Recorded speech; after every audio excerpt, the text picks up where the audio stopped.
Shalom, saudara yang kasih.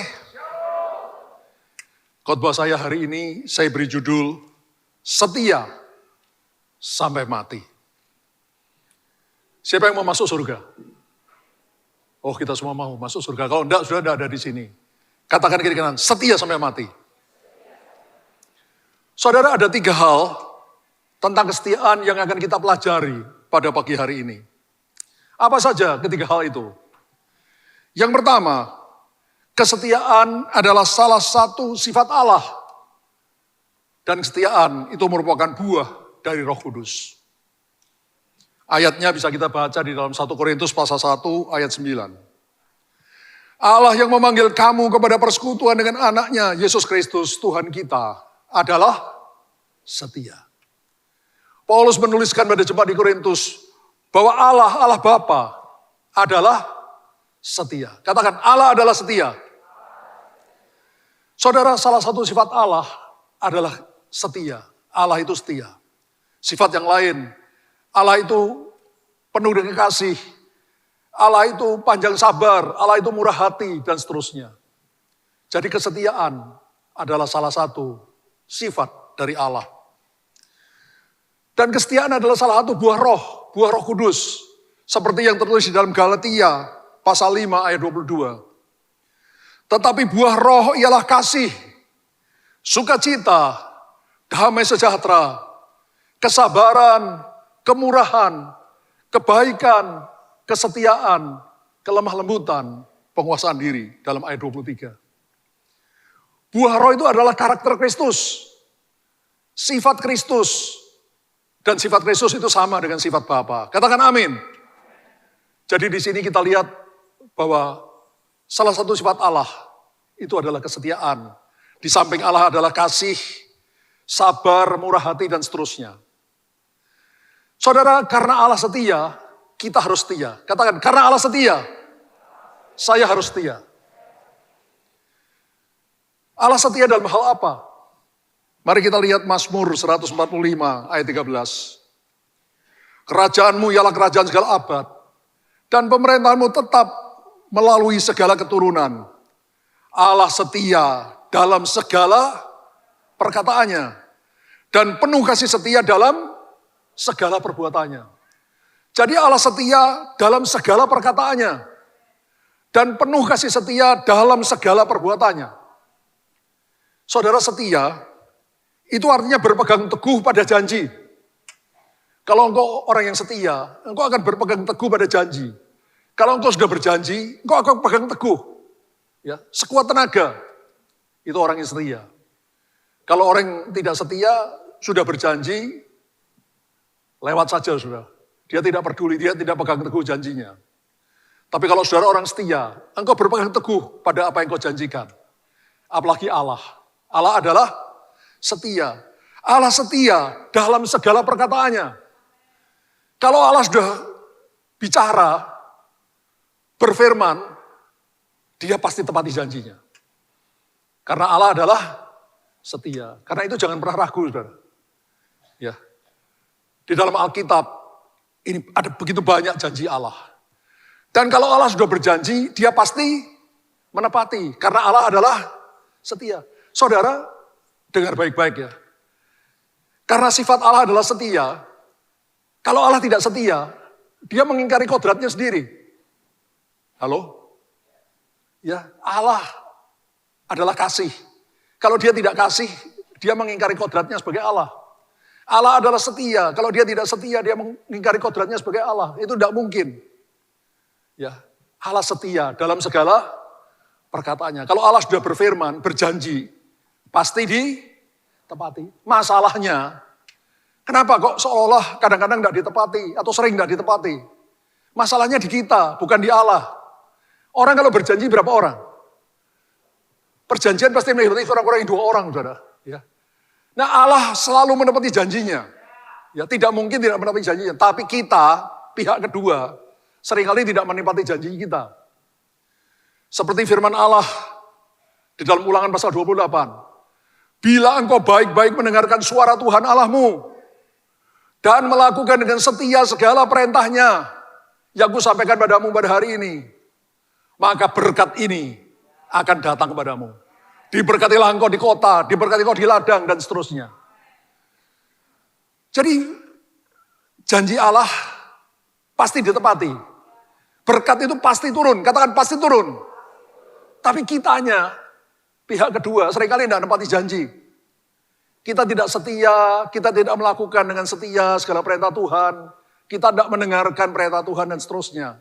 Karena itu janji Allah, berkat, itu tidak datang. Do you understand?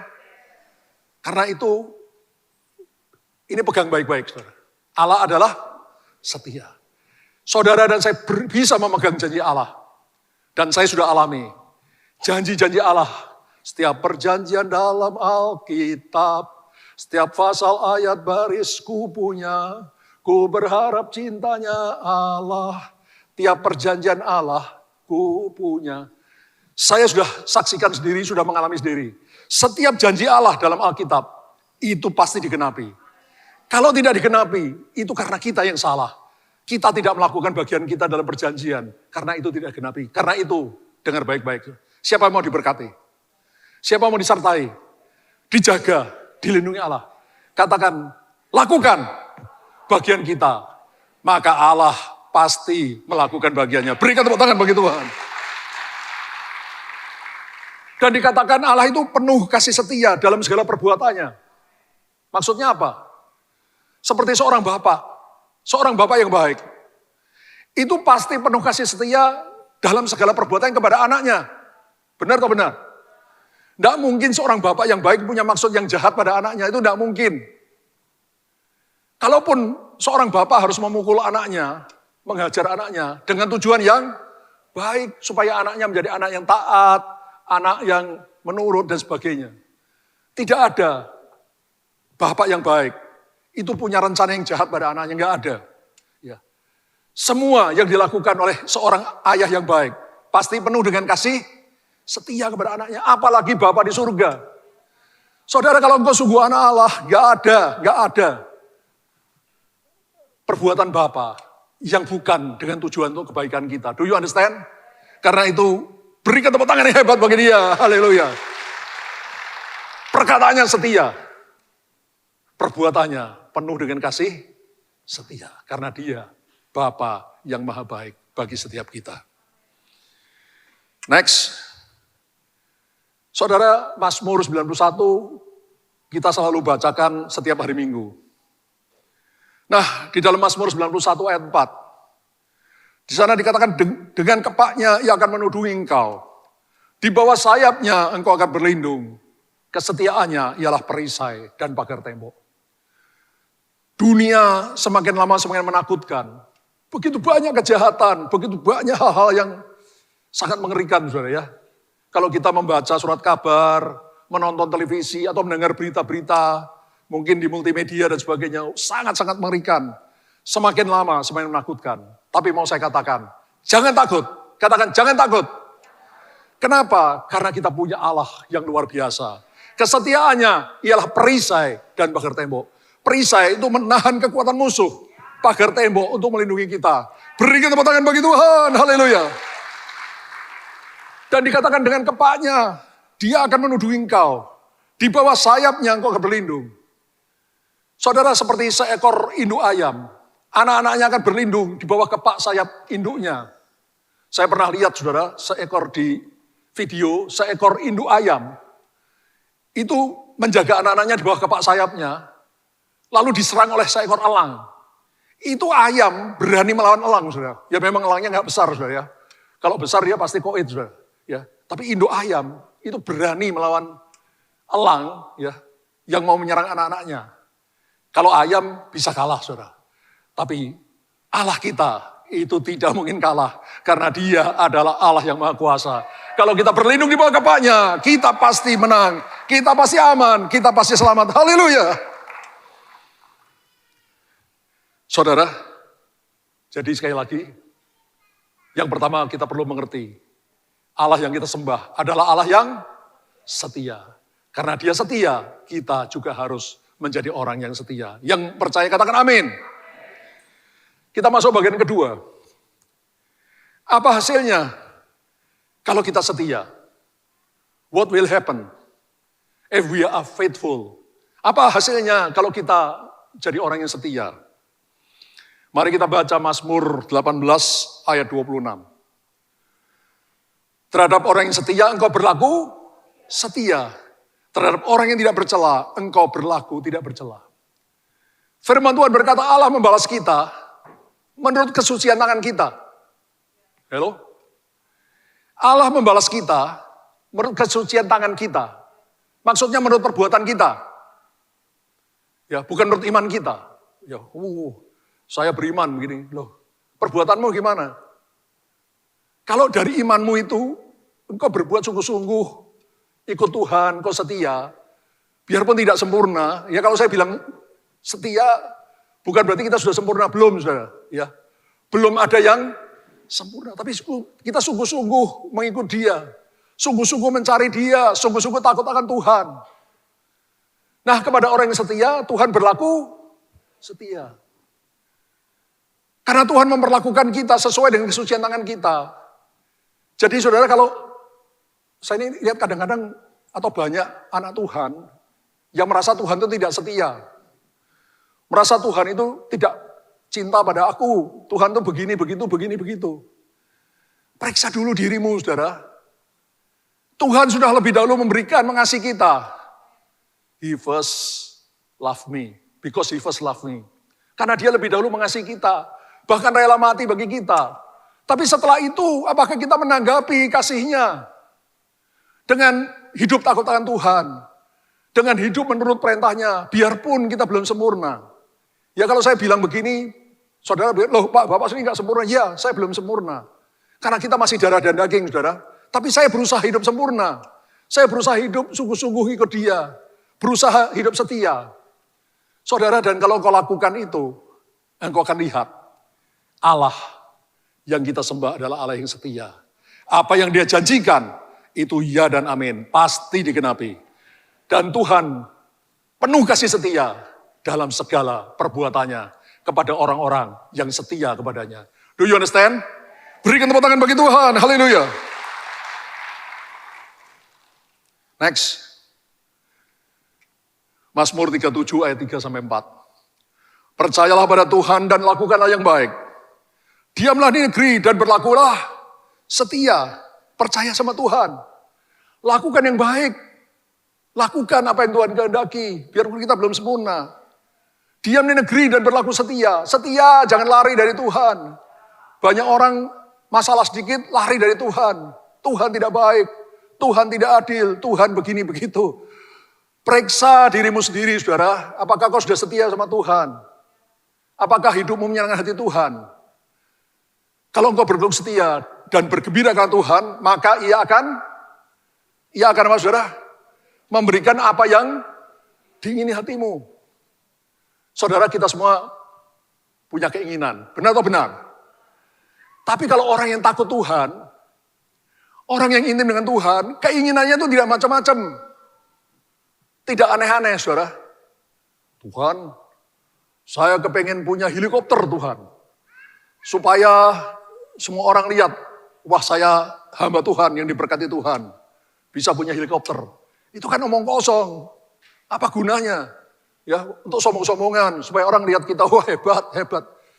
Itu omong kosong sama sekali, saudara. Ya bukan itu. Saya tiap hari, saudara, kalau saya berdoa, maaf ya, bukan saya tidak perlu apa-apa. Tapi saya jarang berdoa, Tuhan minta rumah, minta mobil. Enggak. Saya hampir nggak pernah doa seperti itu. Saya ingat saya nggak pernah, saudara. Yang saya doakan Tuhan, saya minta jiwa-jiwa. Tuhan, sepanjang sisa umur saya, selama Engkau mengizinkan saya masih bernafas di bumi ini, saya mau gunakan umur saya yang masih ada untuk menunjukkan jalan pada banyak orang. Untuk membawa banyak orang menuju keselamatan. Menunjukkan banyak orang jalan ke surga. Supaya semakin banyak orang masuk surga. Surga dipenuhi dan neraka dikosongkan. Berikan tepuk tangan bagi Tuhan. Haleluya. Dan saudara, Tuhan itu benar-benar memberikan apa yang diinginkan hati kita. Kalau kita hidup setia, hidup benar di hadapan Dia. Saya pernah saksikan, tapi gak apa-apa saya saksikan juga di sini. Sekian tahun yang lalu ada di ipar saya datang, saudara. Dia orang Bali, datang ke rumah saya. Pastori. Pastori itu bukan rumah saya, saudara-saudara, itu bukan milik saya pribadi. Tapi saya bisa menempati seumur hidup saya. Ya.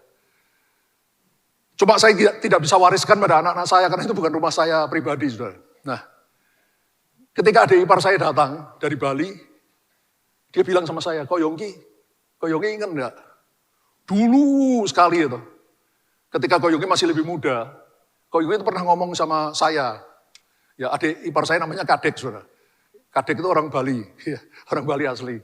Dia bilang, dulu Ko Yongki pernah ngomong sama saya, kalau Ko Yongki sudah tua, ingin tinggal di rumah yang halamannya besar, banyak pohon-pohonan. Nah Ko Yongki sekarang kan, Ko Yongki tinggal di rumah yang halamannya besar dan banyak pohon-pohonan. Tuhan sudah melakukan apa yang Ko Yongki inginkan. Saya tidak pernah minta, saudara, saya tidak pernah, bahkan itu saya sudah lupa, tapi saya ingat waktu dia ngomong, oh iya pernah saya ngomong begitu. Itu hanya keinginan di dalam hati saya, tidak pernah saya ucapkan, tidak pernah saya doakan. Tapi karena saya sungguh-sungguh pada Tuhan, biarpun saya belum sempurna, Tuhan itu mendengar apa yang diingini hati saya. Dan dia berikan apa yang diingini hati saya tanpa diminta. Tuhan itu dahsyat. Saudara yang kekasih, berikutnya lagi. Matius 25 ayat 21. Tuhan Yesus memberikan perumpamaan tentang talenta. Tuhan Yesus berkata, ada seorang tuan mau pergi ke negeri yang jauh. Lalu dia memanggil 3 orang hambanya. Hamba yang pertama diberikan 5 talenta, hamba yang kedua diberikan 2 talenta, hamba yang ketiga diberikan 1 talenta. Masing-masing sesuai dengan kesanggupannya. Sesuai dengan apa? Kesanggupannya. Bukan karena Tuhan ini pilih kasih, saudara, tapi sesuai dengan kesanggupannya. Lama kemudian, si tuan pulang dan dia minta pertanggungan jawab dari hamba-hambanya. Hamba yang terima 5 talenta datang dan berkata, Tuan, 5 talenta Tuan sudah aku usahakan dan aku beroleh laba 5 talenta lagi. Apa kata tuannya? Matius 25 ayat 21. Maka kata tuannya itu padanya, baik sekali perbuatanmu itu, hai hambaku yang baik dan setia. Engkau telah setia dalam perkara kecil. Saudara dengar baik-baik ya. Di dunia ini tidak ada yang perkara besar di hadapan Tuhan. Semua perkara di dunia ini kecil.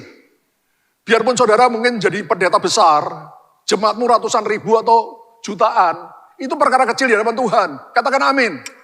Ya, di hadapan Tuhan tidak ada perkara besar, saudara. Karena itu tidak ada yang boleh sombong. Saudara, apapun tidak ada yang bisa disombongkan. Ya, itu perkara kecil. Hai hambaku yang baik dan setia, engkau telah setia dalam perkara kecil. Aku akan memberikan padamu tanggung jawab dalam perkara besar. Masuklah dan turutlah dalam bagian Tuhanmu. Di surga nanti itu perkara besar. Yang di bumi ini perkara kecil. Bahkan Tuhan Yesus pernah berkata tentang Yohanes Pembaptis. Bahwa Yohanes Pembaptis adalah manusia yang terbesar yang pernah dilahirkan oleh seorang wanita. Kecuali Tuhan Yesus sendiri. Karena dia 100% Allah, 100% manusia. Tapi semua manusia yang lain, termasuk kita, Yohanes Pembaptis itu yang terbesar di antara semua manusia. Yang pernah dilahirkan oleh seorang wanita. Tapi Yesus berkata, yang terkecil dalam kerajaan surga lebih besar dari Yohanes Pembaptis. Saudara, sehebat apapun kau di dunia ini, kalau engkau masuk surga, dengan orang yang terkecil dalam kerajaan surga, orang itu lebih besar daripada orang yang terbesar di dunia ini. Do you understand? Berikan tepuk tangan bagi Tuhan, haleluya. Hamba yang terima 2 talenta datang dan berkata, Tuan, 2 talenta yang Tuhan berikan padaku, aku telah mengusahakannya dan aku beroleh laba 2 talenta lagi. Tuhan itu menjawab sama persis dengan yang terima 5 talenta. Baik sekali perbuatanmu itu hambaku yang baik dan setia. Engkau telah setia dalam perkara kecil. Jadi 5 talenta, 2 talenta itu perkara kecil. Ya karena itu jangan ada yang sombong. Saya itu kalau lihat orang-orang yang sombong-sombong ini, dia tidak ngerti firman Tuhan. Itu perkara kecil. Aku akan memberikan padamu tanggung jawab dalam perkara besar di surga. Masuklah dan turun dalam bagian Tuhanmu. Jadi jangan iri hati, saudara.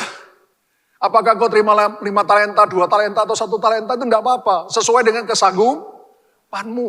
Ya, nggak ada masalah. Nah, yang masalah, hamba yang terima 1 talenta. Dia datang dan berkata, Tuan, aku tahu Tuhan orang yang jahat, orang yang kejam. Yang menuai di tempat Tuhan tidak menabur. Karena itu aku takut Tuhan. Itu sebabnya talenta Tuhan aku sembunyikan dalam tanah. Ini aku kembalikan, terimalah kembali. Tuhan itu menjadi sangat murka. Dan dia berkata, hai hamba yang jahat dan malas. Engkau sudah tahu aku menuai di tempat di mana aku tidak menabur. Sudah seharusnya talentaku kau berikan pada orang yang menjalankan uang. Supaya ketika aku datang, aku menerima kembali talentaku ditambah dengan bunganya. Tapi engkau tidak lakukan apa-apa dengan talenta yang kuberikan. Karena itu sekarang, keluarlah engkau ke tempat di mana ada ratap tangis dan kertak gigi. Itu di mana? Neraka. Saudara, dengar baik-baik ya. Setiap kita itu diberikan talenta oleh Tuhan. Kesanggupan. Semua punya talenta. Katakan semua punya talenta. Ya, besar kecil itu urusannya Tuhan. Tuhan berikan pada kita sesuai dengan kesanggupan kita. Berapapun yang Tuhan berikan pada kita, lakukan dengan senang hati. Upahnya itu bukan yang 5 talenta, upahnya lebih besar, enggak saudara. 5 talenta dapat laba 5 talenta, berapa persen? 100%, upahnya 100%. 2 talenta beroleh laba 2 talenta, berapa persen itu? 100%, dapat upah 100%.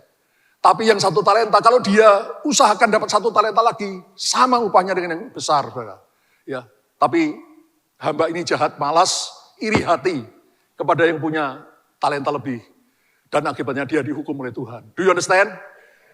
Berikan sekali lagi tepuk tangan bagi Tuhan, haleluya.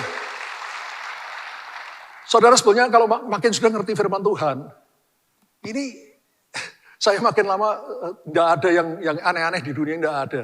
Ya nggak ada yang perlu diiri hatikan, ya nggak ada yang perlu begini-begini. Saudara, biarpun kau orang kecil di mata manusia di bumi ini, tapi kalau engkau setia pada Tuhan, engkau hidup takut akan Tuhan, upahmu besar di surga. Jangan khawatir, engkau akan lihat bagaimana upahmu besar di surga. Saya punya kesaksian dari Pendeta Choyonggi, ya, hamba Tuhan yang sangat besar di Korea Selatan. Dia pernah bersaksi, saudara, saya dengar khotbahnya beliau. Itu Choyonggi itu katakanlah seperti Pak Niko kita lah di sini. Di bawah beliau itu ada banyak gembala-gembala cabang. Nah suatu ketika ada salah satu gembala cabang beliau itu meninggal dunia. Nah pada waktu meninggal sudah 2 atau 3 hari mau dikubur, tahu-tahu hidup lagi saudara. Wah orang lari semua, sudah ketakutan ya. Nah tapi kembali pendeta itu manggil-manggil, akhirnya orang berani datang satu kali, lalu dia cerita. Waktu dia mati, rohnya dibawa Tuhan ke surga dan neraka. Nah di surga dia ketemu dengan seorang encim. Seorang apa? Encim. Itu office girl, saudara. Yang biasanya membersihkan, ngepel ruang gereja. Kalau di Korea Selatan ada musim dingin, ya menghidupkan perapian dan sebagainya supaya jemaat sejuk gitu. Supaya jemaat tidak kedinginan, ya seperti itu. Ternyata si Incim tadi punya rumah yang besar di surga. Sebaliknya ada seorang diaken, ya. Dia itu jemaat kenal sama dia. Kalau si Incim tadi nggak ada yang kenal, saudara, karena dia dianggap ya cuma pembantu. Ini si diaken yang kadang-kadang khotbah di gereja. Ya. Orang-orang kenal sama dia. Itu di surga rumahnya lebih kecil daripada si Incim. Kenapa bisa begitu? Karena si Incim ini setia. Talentanya cuma 1. Dia cuma membersihkan gereja, menyalakan perapian. Tapi dia lakukan dengan setia, dengan segenap hati. Hidup takut akan Tuhan. Sedangkan mungkin yang diaken ini sombong. Merasa dirinya, wah semua kenal sama saya. Akibatnya rumahnya lebih kecil daripada si Incim. Jadi dengar baik-baik saudara. Kalau engkau mengerti, ya, engkau tidak ada komplain apa-apa sama Tuhan. Engkau berkata, Tuhan, aku bersyukur buat semua yang kau berikan padaku di dalam hidup ini. Dan aku akan memakai hidupku dengan setia untuk kemuliaan namamu. Do you understand? Berikan tepuk tangan bagi Tuhan, haleluya. Next. Wahyu 2 ayat 10c. Hendaklah kamu setia sampai mati. Katakan setia sampai mati. Dan aku akan mengaruniakan padamu mahkota kehidupan. Siapa yang mau terima mahkota kehidupan? Setia sampai mati. Katakan setia sampai mati. Saudara kalau dengar kata mati, itu orang sudah ketakutan. Banyak orang ketakutan. Padahal saudara kalau Tuhan Yesus belum datang, tidak ada yang tidak akan mati. Halo? Ya jangan alergi dengar kata mati saudara. Ya. Setiap manusia yang hidup di bumi ini, itu pasti akan Mati. Kecuali kalau Tuhan Yesus datang, kita belum mati, kita akan diubah. Tidak perlu mati dulu. Tapi kalau kita mati pun, itu juga tidak ada masalah. Karena orang yang mati dalam Tuhan, yang sudah setia pada Tuhan, ya ketika Tuhan datang, dia dihidupkan kembali dengan tubuh kemuliaan. Lalu bersama dengan hidup, yang masih hidup dengan tubuh kemuliaan, sama-sama rapture. Naik menyongsong Tuhan di angkasa. Jadi saudara, kalau engkau mengerti firman Tuhan, ini tidak ada yang aneh-aneh saudara. Tiap hari hidupmu ini hanya bersyukur sama Tuhan. Tuhan, aku bersyukur bahwa aku boleh jadi anakmu. Boleh kau pakai seperti ini Tuhan. Aku bersyukur buat semua yang kau berikan padaku. Biarpun itu kecil. Biarpun mungkin di mata manusia yang lain tidak berharga. Tapi aku tahu penilaianmu itu lain dengan penilaian manusia. Saudara Tuhan, aku mencintai engkau. Aku mengasihi engkau. Karena engkau sudah lebih dahulu mengasihi aku. Do you understand? Berikan tepuk tangan bagi Tuhan. Haleluya. Saudara yang kasih. Jadi tadi yang pertama, kita tahu bahwa Allah kita adalah setia. Karena itu kita harus setia. Dan kalau kita setia, Tuhan akan memberkati kita. Kepada orang yang setia, Tuhan berbuat setia. Tuhan akan membalas kita sesuai dengan kesucian tangan kita. Jadi kalau selama ini kau belum melihat tangan Tuhan bekerja dalam hidupmu, jangan komplain sama Tuhan. Jangan periksa Tuhan. Tapi periksa dirimu sendiri. Apakah kau sudah setia? Apakah kau sudah taat pada Tuhan? Melakukan perintah-perintahnya biarpun belum sempurna. Do you understand? Ya, tidak ada rahasia. Kalau kau mengerti firman Tuhan, tidak ada yang aneh-aneh, saudara. Ya, kalau makin kau mengerti, makin saya mengerti firman Tuhan ini, yang ada di hidup saya hanya bersyukur. Bersyukur, bersyukur, bersyukurlah. Karena syukur, karena kasih setiamu. Ku sembah, ku sembah, ku sembah, dan ku sembah. Selama hidupku, ku sembah kau Tuhan. Yang ketiga, menjadi setia itu tidak mudah. Katakan tidak mudah. Sukar. Karena setia itu terus menerus, saudara.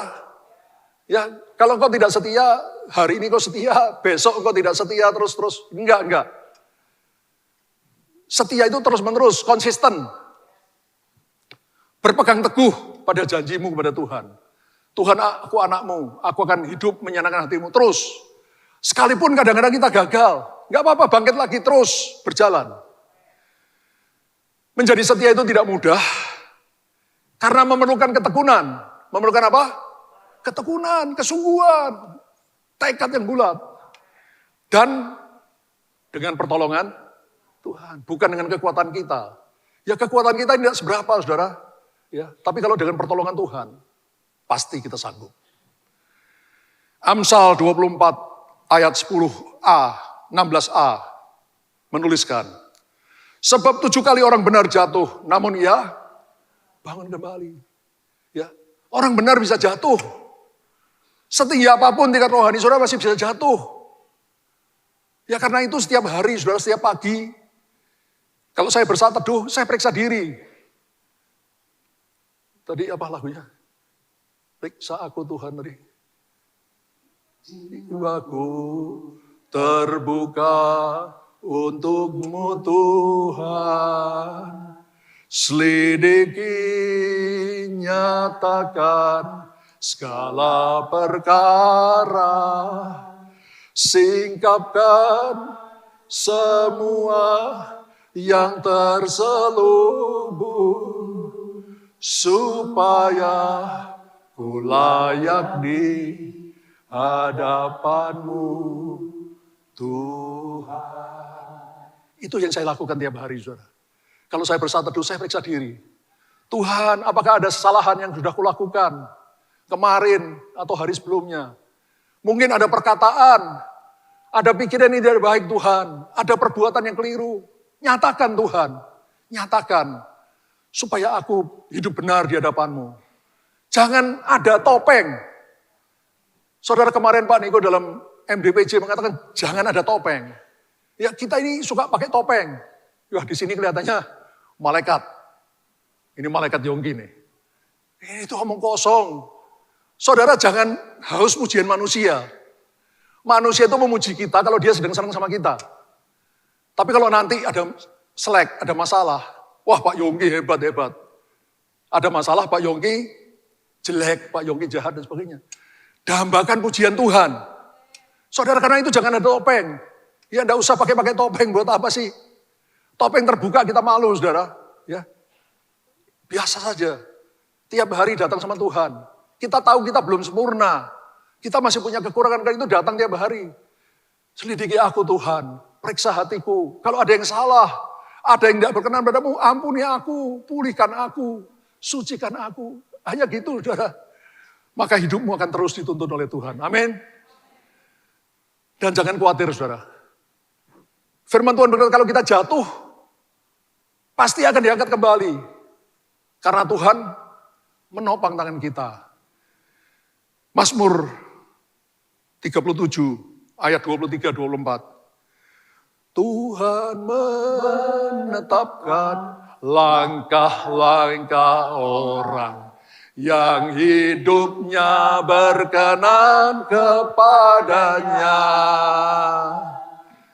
Apabila dia jatuh, tak sampai tergeletak, sebab Tuhan menopang tangannya. Tanganku,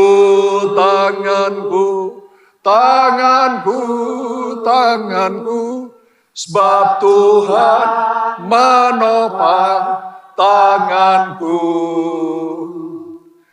Apabila aku jatuh, tak sampai tergeletak, sebab Tuhan menopang tanganku. Haleluya, haleluya. Tuhan itu baik sekali, saudara. Ya. Dia bukan hanya Yesus mati di salib menebus dosa kita, tapi Yesus adalah Immanuel, Allah yang menyertai kita di dalam kita. Kita tidak mungkin kalah, saudara. Sebetulnya kalau saudara ikuti saja yang Tuhan mau, nggak mungkin kita gagal. Ya, nggak mungkin kita gagal lalu masuk neraka, nggak ada, saudara. Ikut terus Tuhan. Ya, tadi jalan seperti kehendak Tuhan. Maka kita pasti berakhir dalam kerajaan surga. Karena Immanuel itu menyertai kita. Di mana, saudara? Di dalam kita, bukan dari jauh. Karena itu kita tidak mungkin gagal, saudara. Ya, coba pikir dengan baik-baik, saudara. Allah yang maha kuasa, pencipta langit dan bumi ada di dalam kita, menyertai kita, menolong kita, melindungi kita, memberkati kita, menuntun kita. Bagaimana bisa kita gagal? Enggak mungkin, saudara. Ya, cuma terus tadi, hidup takut akan Tuhan. Kalau kita jatuh, bangkit kembali. Karena Sang Immanuel itu menyertai kita. Kita akan lihat sebuah sajak. Saya ini gini-gini, orang nyeni juga.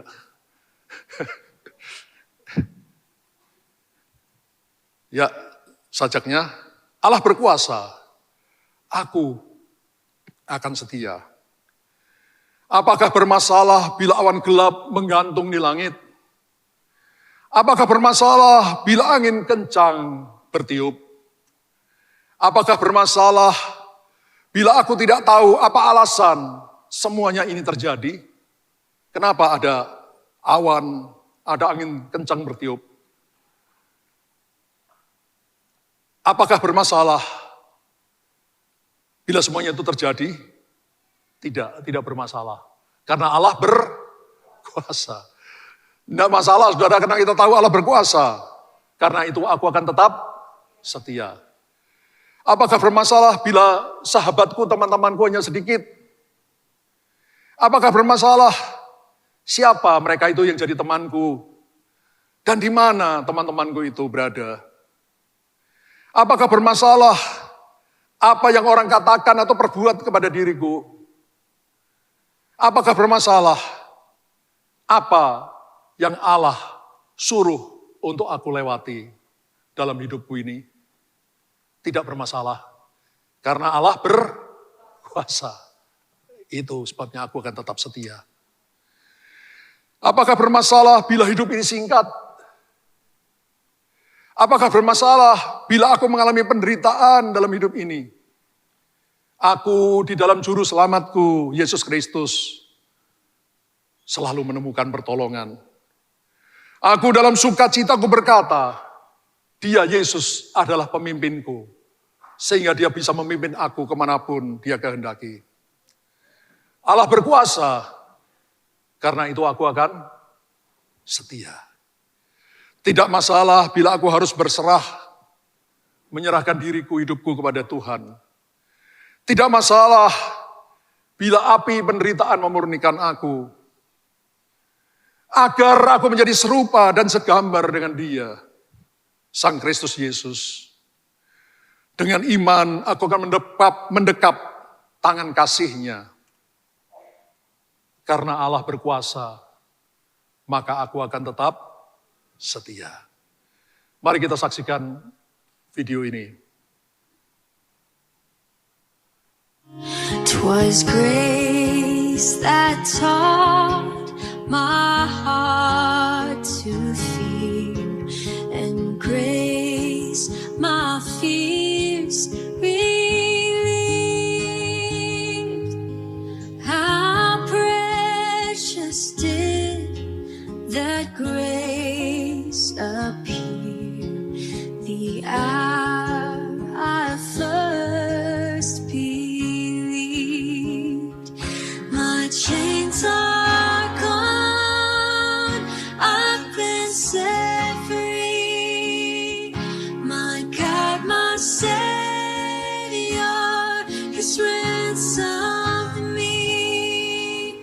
And like a flood, His mercy reigns, unending love, amazing grace. The Lord has promised good to me.